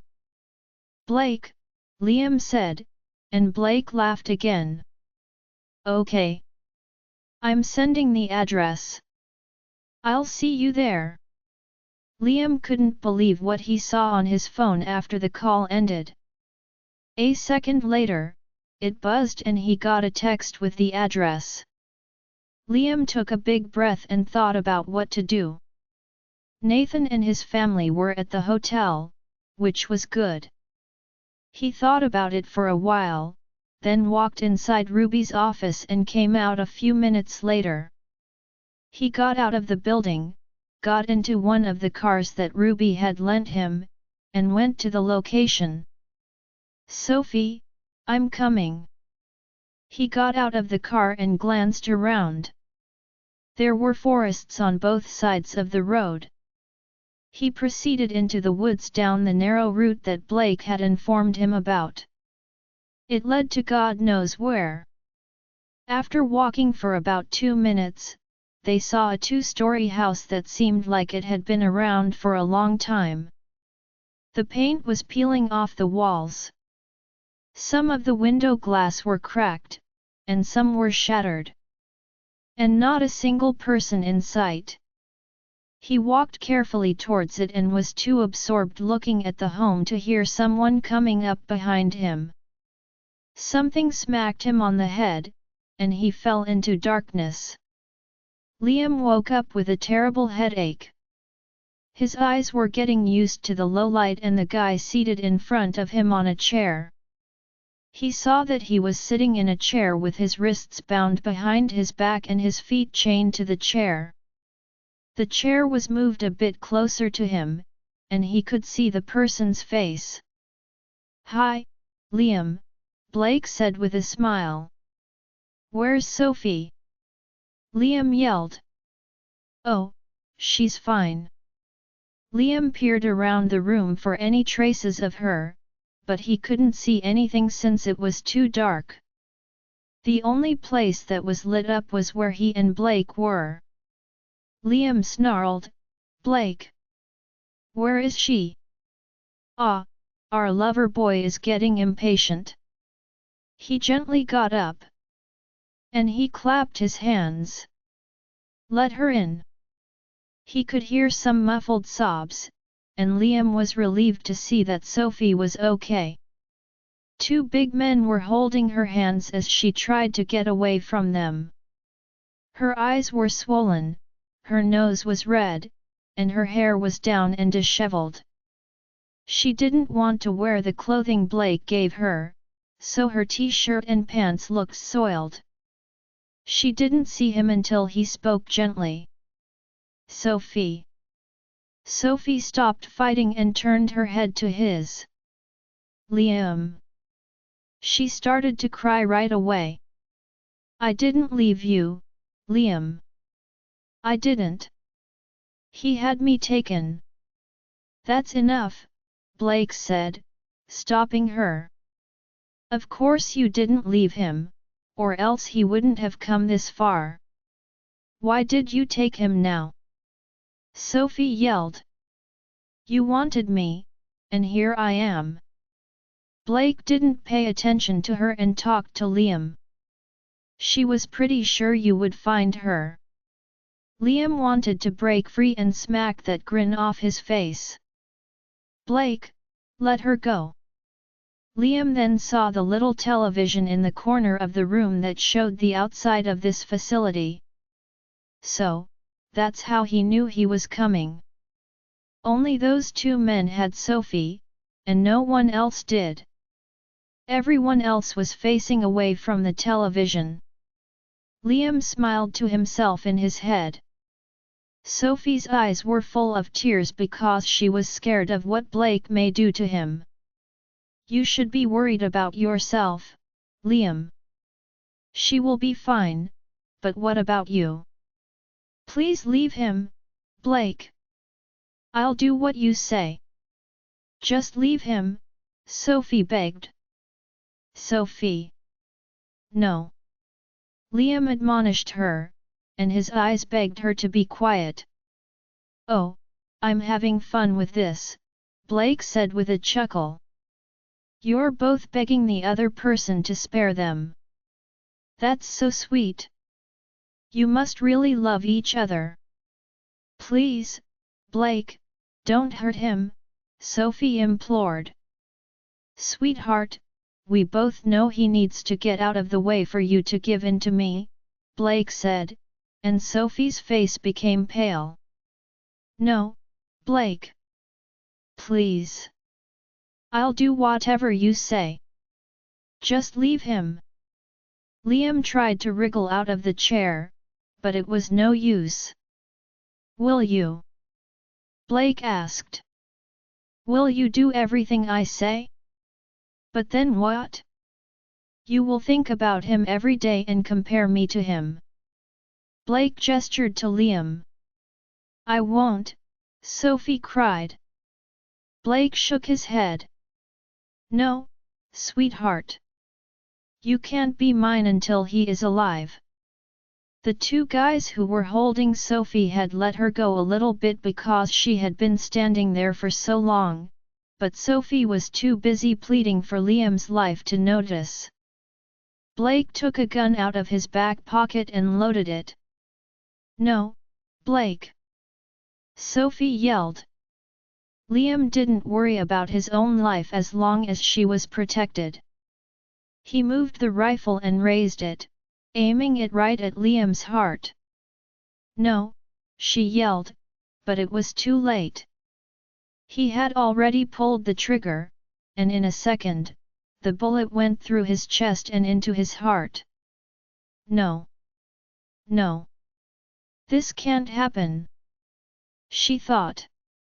She pulled away from them, and since it was loose, she was able to get free. She rushed up to Liam, whose face was getting pale, and his eyes were shut as blood poured out of his chest. She knelt down in front of him and hit him in the face again and over. No. Liam, please. He smiled a little when he saw her, even though she was crying. He assumed she would be safe.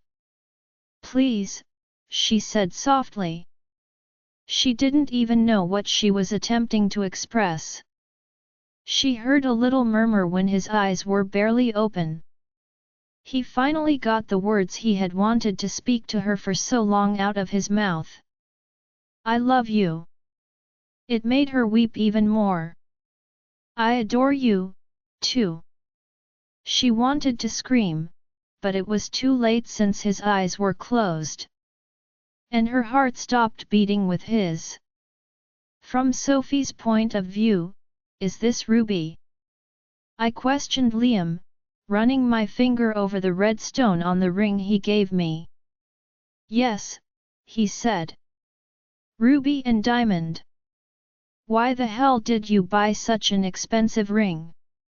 I asked him as he sat next to me on the bedsheet we had laid out on his balcony. He drew me closer by putting his arm around my shoulder.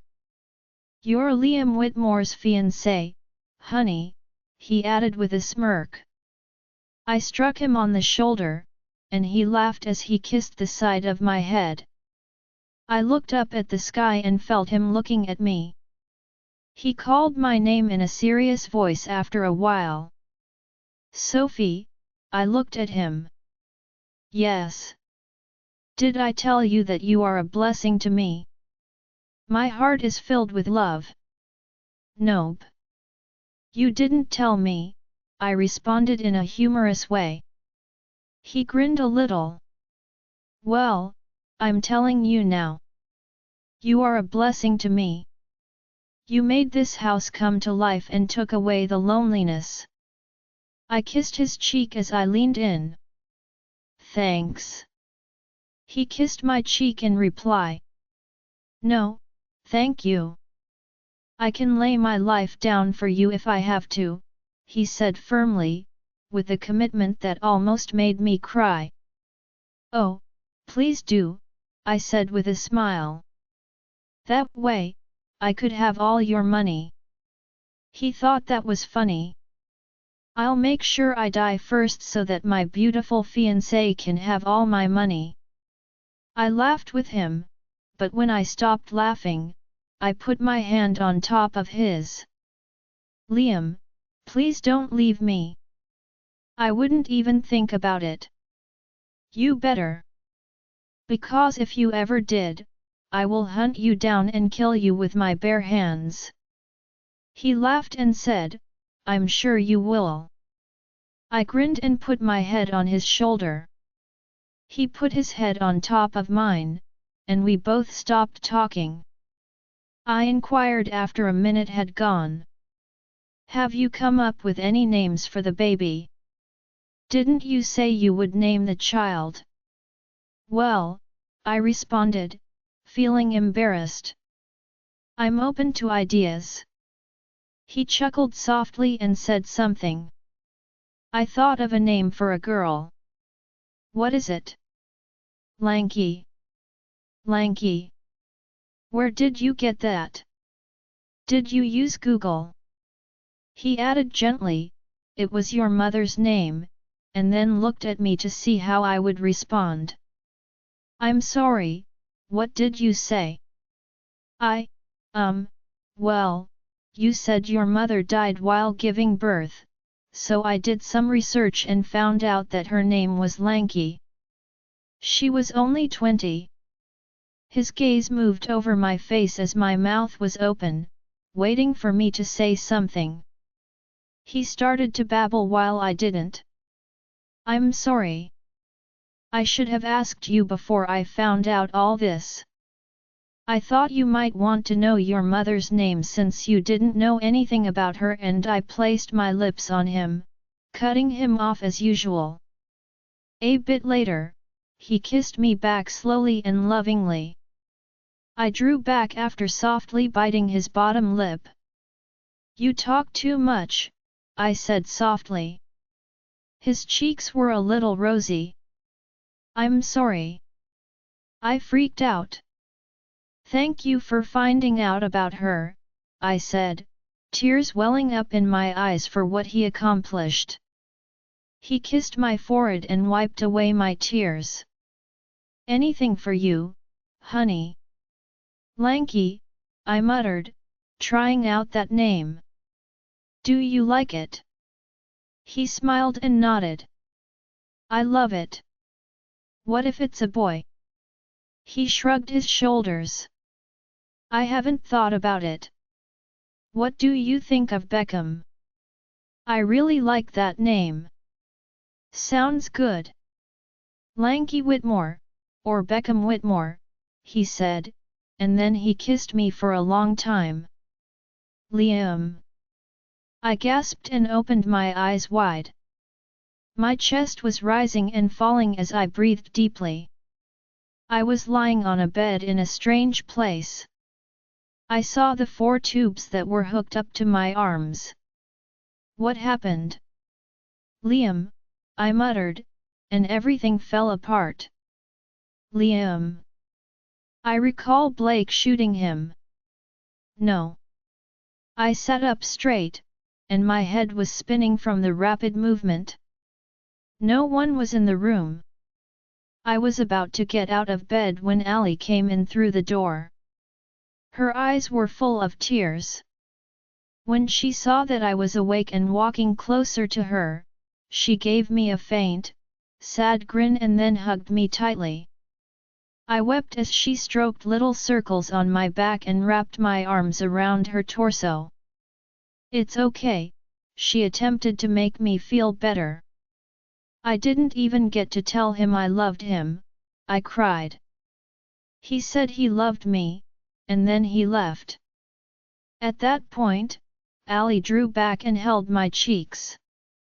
Hey, look at me, he died because of me, Ali, he died, I wept. No, he didn't. My head turned quickly to her. What? He's not dead, Sophie.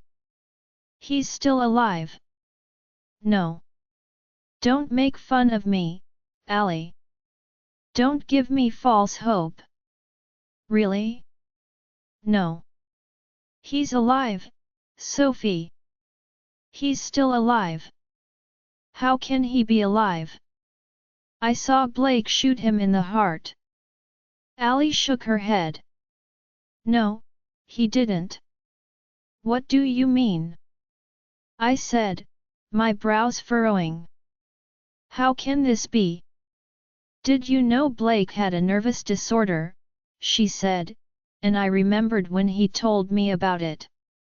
I nodded, and she said. His hands shook, and his aim wasn't great as he raised the pistol to fire him. He didn't get him in the heart, but he did hit him a few inches away from it. Ruby Garrison and his men got there just in time, as Liam had planned.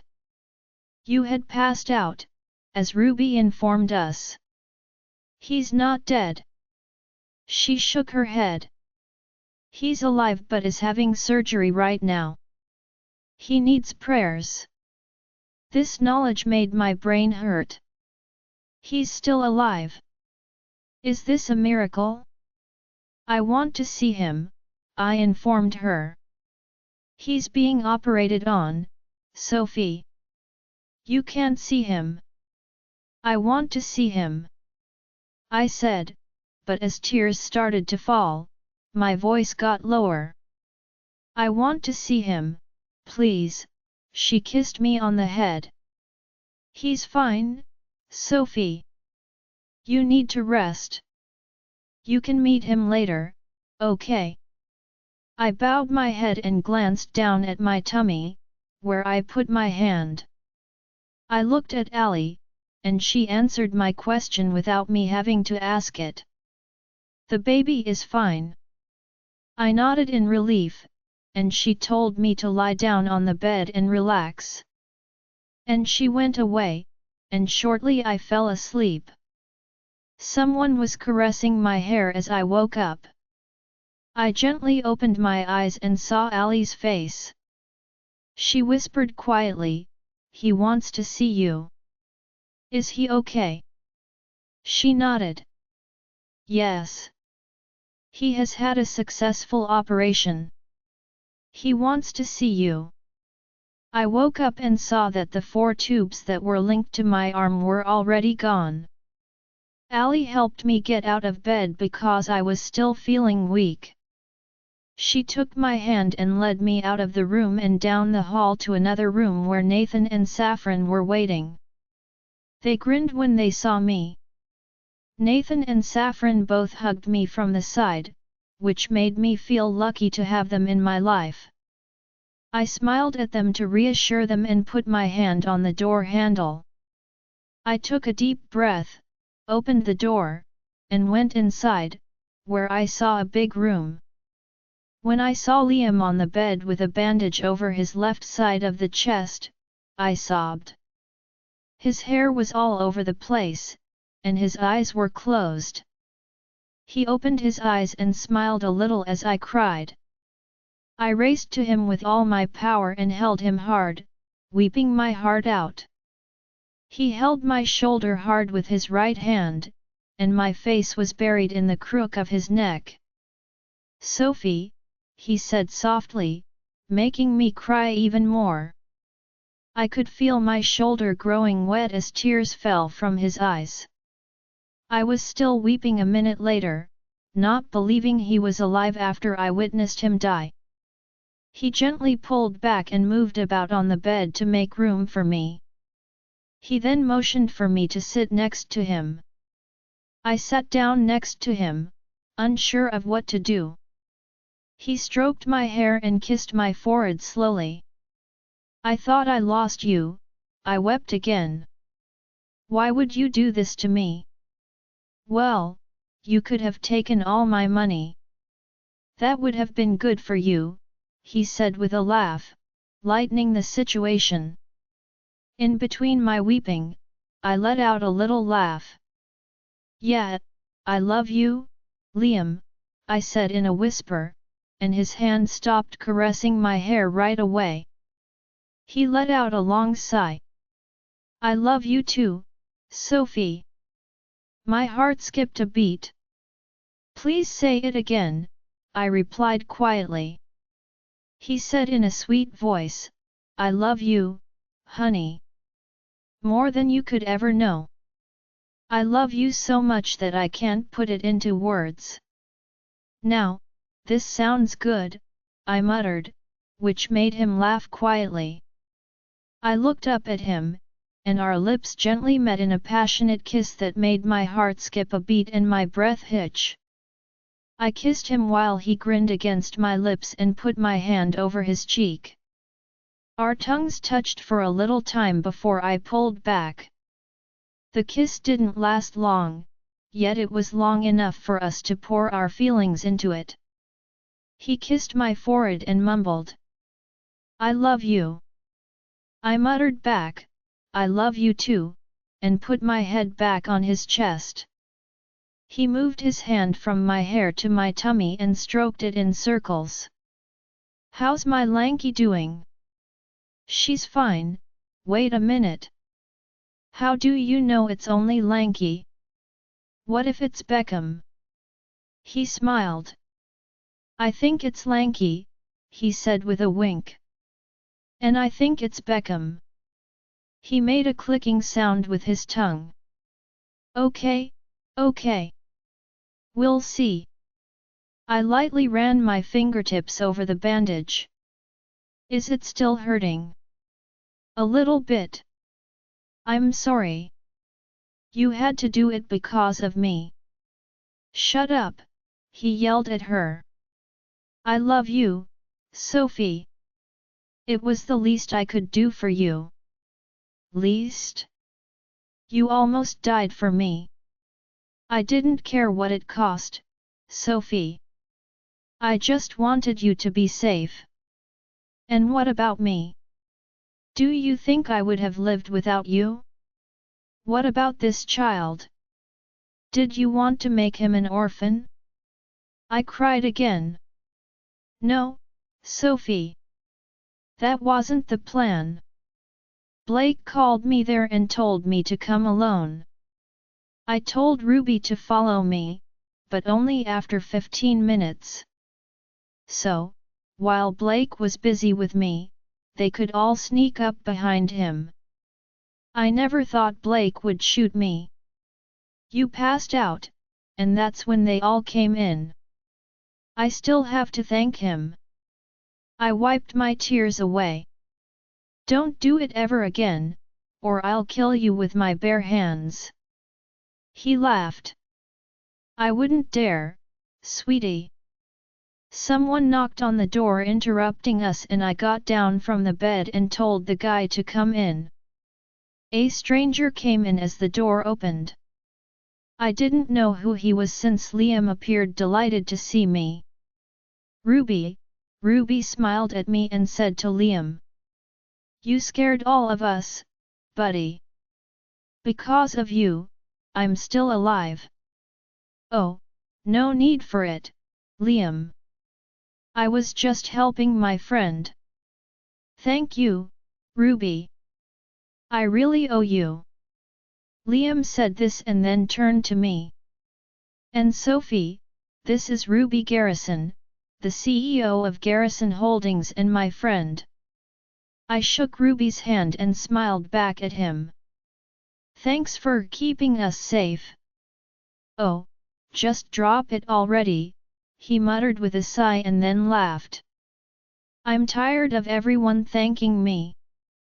We both smiled at him, and after saying a few more things to Liam, he departed. I then sat down next to Liam on the bed.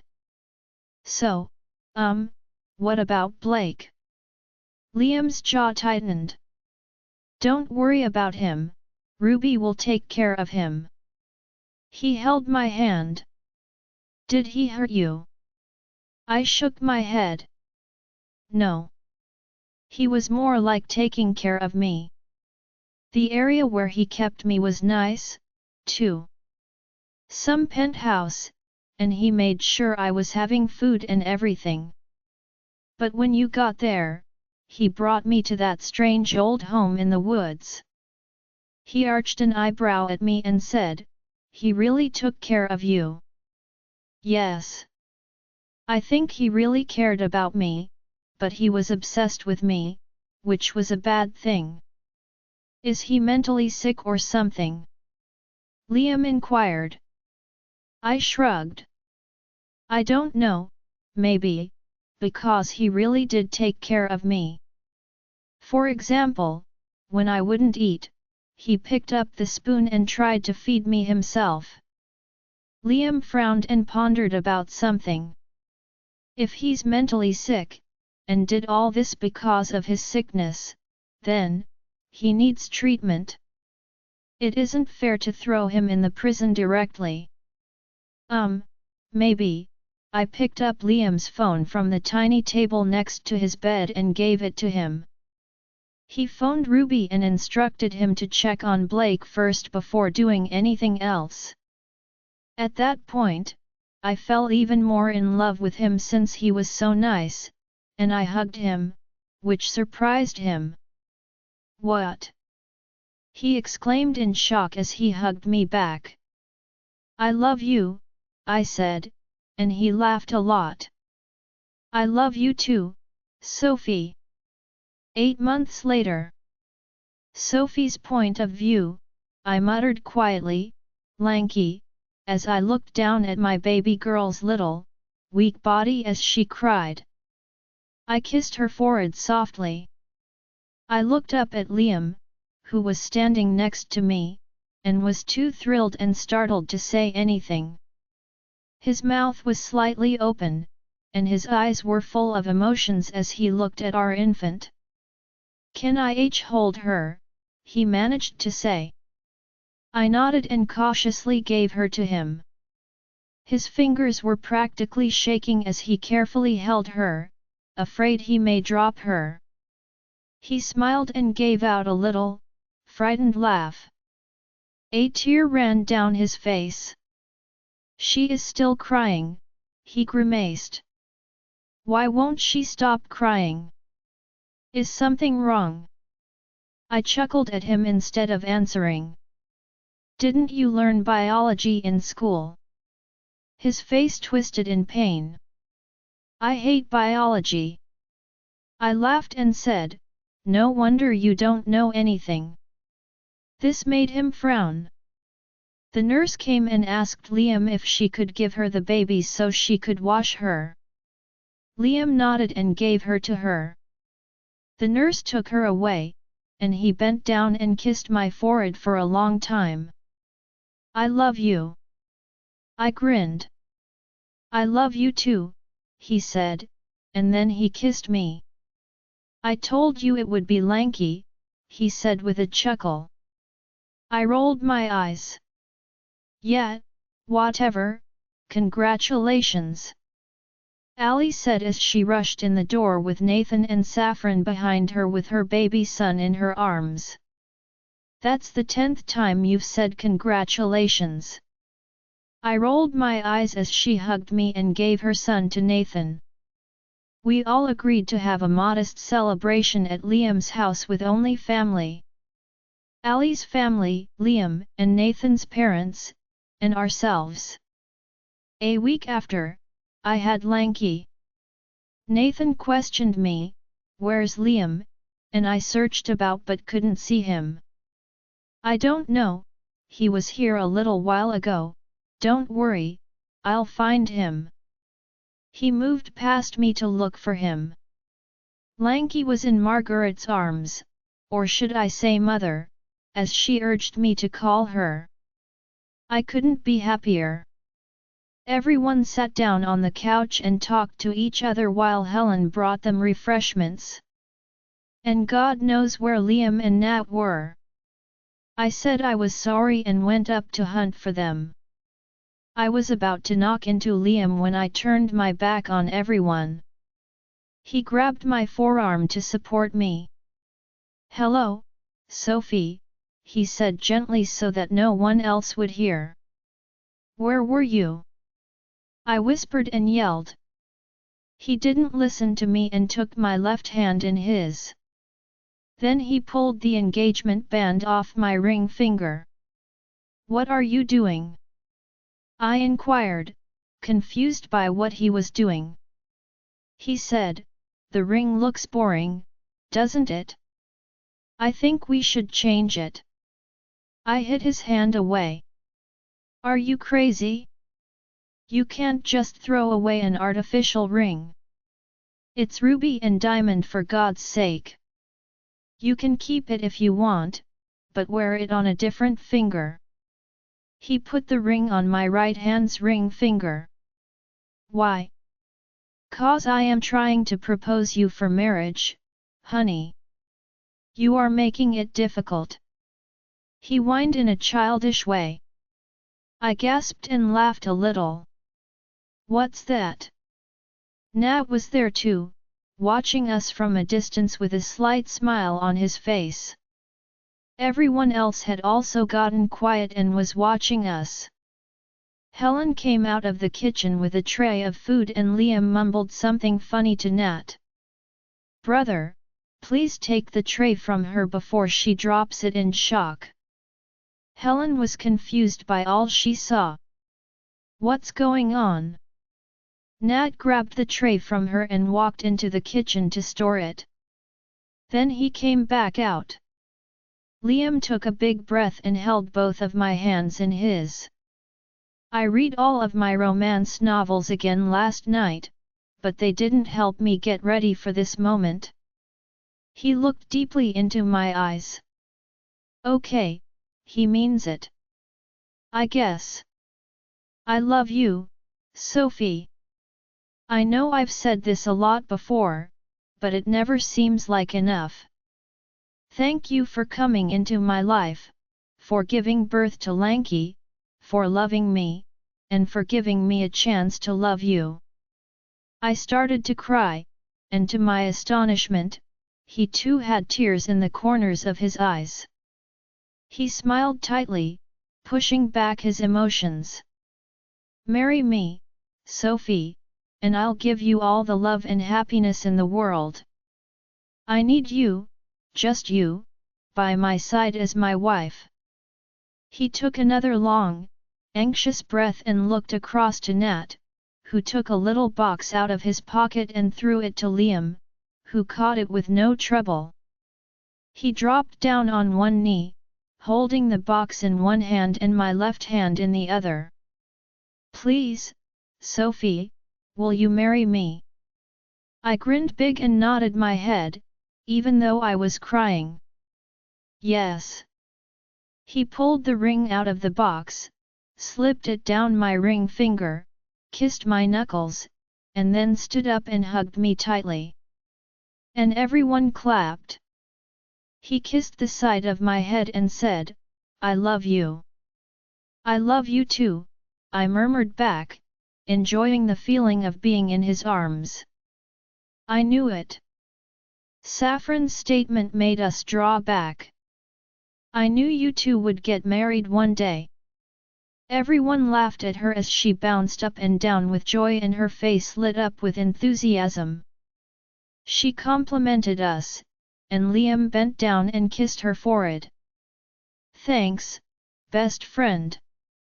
She grinned at him, and he winked back. Liam came out of the bathroom and sat next to me on the bed as I was breastfeeding Lanky. He kissed me on the forehead and then Lanky on the forehead. He put his head on my shoulder and quietly watched Lanky. I saw the faint scar on the left side of his chest because he wasn't wearing a shirt. It made me sigh and brought back thoughts of what occurred. I lightly touched it with my finger, and he looked at me. "Liam," I said softly. "Yes, dear. Are we going to be okay?" "Yes, Sophie." "Why are you saying that?" "I don't want to lose you, Liam or Lanky." He held my hand and intertwined our fingers. "You won't, honey. You won't. Blake, he's far away, he can't reach us now. Plus, he's in the rehab center," he said to me. After that, I had nightmares for a few weeks, but Liam was there to comfort me and hug me close. The dreams are long gone now, yet there is still some terror that won't go away.